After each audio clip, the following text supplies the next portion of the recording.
In this lab, we will introduce some of the tools that we'll use in chemistry, and we'll make sense of how we know when a chemical reaction has occurred. We will be reacting sulfur and copper to create the compound copper sulfide. There will also be a second compound created, bonus points if you can figure out what that is.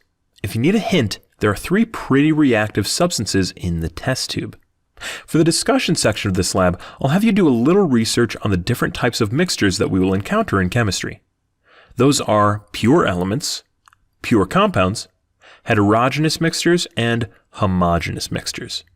Each of these is represented at some point during this lab, and I'll need you to define each type of mixture and identify a point where each one is present in the lab. You'll need to do some of your own research to figure out what each of those vocabulary terms means. Make sure you talk to your lab partners to come to a consensus. If you're totally stumped, let me know and I can help you out. I'll also be asking you to describe how to tell if a chemical reaction has occurred. I'll have resources and links available to help you learn both of these topics. The materials we'll need for this lab are, obviously, sulfur and copper powder, but you'll also need plastic trays, you'll need a ring stand, you'll need a large test tube, and because this lab will get kind of dirty, I'd prefer if you use the dirty test tubes first. You'll also need a Bunsen burner, and whenever we need a Bunsen burner in a lab, we'll also need a striker and a gas line. You'll also need a test tube clamp, aluminum foil, and a rubber band.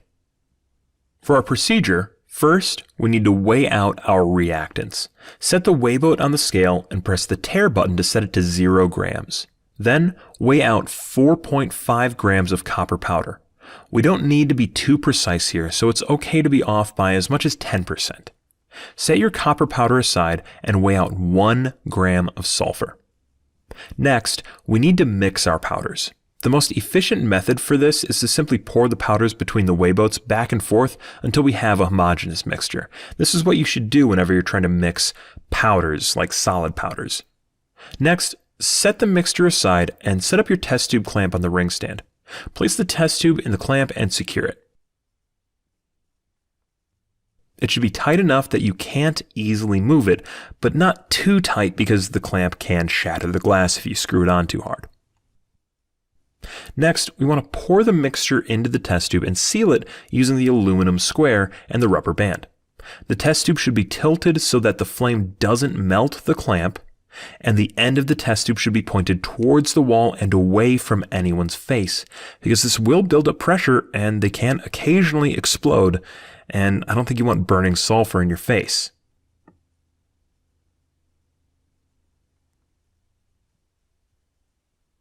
To light the Bunsen burner, connect the gas line, close the set collar, and turn the brass knob all the way to the right.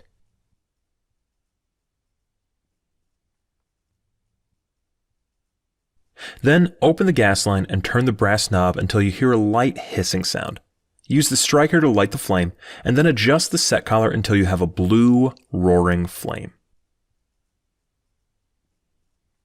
With the test tube about an inch above the Bunsen burner, place the Bunsen burner below the test tube until the reaction completes. You'll know the reaction is done because there will be no further changes taking place. Once the reaction is complete, move the Bunsen burner away and close the gas line.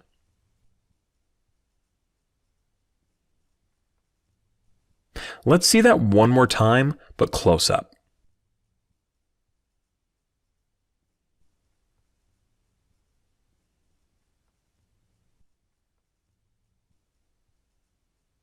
Allow the test tube to cool, and then remove the aluminum foil and tap the tube upside down to try and get the copper sulfide out. Sometimes it doesn't come out and you'll need to break the test tube.